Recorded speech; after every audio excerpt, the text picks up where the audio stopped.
Hey, Andy here with the Sports Card Life, and today we look back at the 1990 Bowman Tiffany Hockey.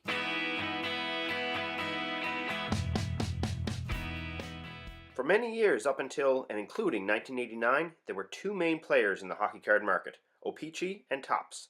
The next year, however, the game changed. There was a major boom happening in the sports card industry, and in 1990, in addition to the O-Pee-Chee and Topps sets, we saw three new players enter the hockey card market: Score, Pro Set, and Upper Deck.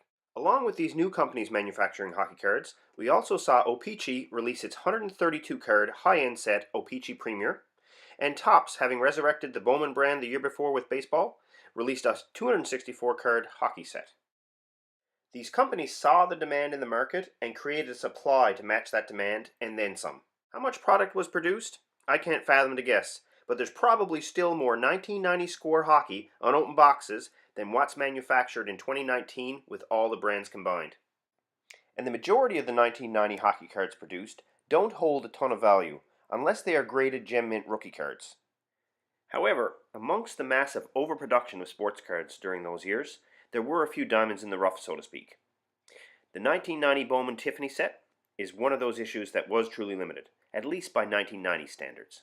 Unlike other brands of hockey cards that year that could be purchased in packs or boxes or cases, as well as vending cases and factory sets, the 1990 Bowman Tiffany set was only released as a factory set, and each one was individually numbered to 3,000. The cards themselves are printed on a premium quality cardstock. From the front, you'll notice a glossier finish, as well as a sharper, brighter white border. This side-by-side comparison with the regular Bowman issue makes it easier to see the difference. And from the back, the difference is even more pronounced. Here we have the first card in the set, Jeremy Roenick, in the regular Bowman issue. And then you can really see the difference in the Tiffany variation.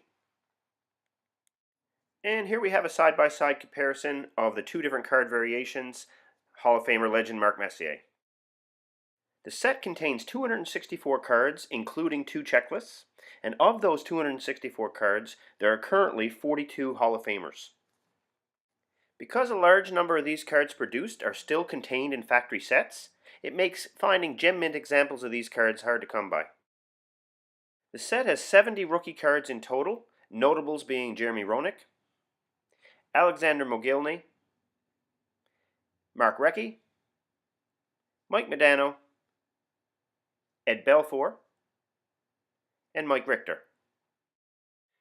I know market value is all about supply and demand, and just because something is rare doesn't necessarily mean that it's going to be valuable. However, I do feel like this set has flown under the radar of some collectors in the hobby. Consider the 1990 Pro Set Stanley Cup hologram chase card. If you collected back in the day when these cards were released, you know that card seemed darn near impossible to pull. These cards were individually numbered to 5,000 copies and routinely sell for a few $100 and up, depending on condition. Compared to the Bowman Tiffany set that was limited to just 3,000 factory sets and can be picked up for about $150. I actually don't think the Stanley Cup card is overpriced at all. I feel that will always be a sought-after card. I just use the two as a comparison of production runs. So as a final thought, in an era of massive production, Bowman Tiffany was different. Upper Deck, Pro Set, and Score were produced in crazy numbers. For collectors of early 90s hockey cards, Bowman Tiffany offers a limited and harder to find alternative. If you found this video interesting, please give it a thumbs up, and it would be awesome if you would subscribe to the channel.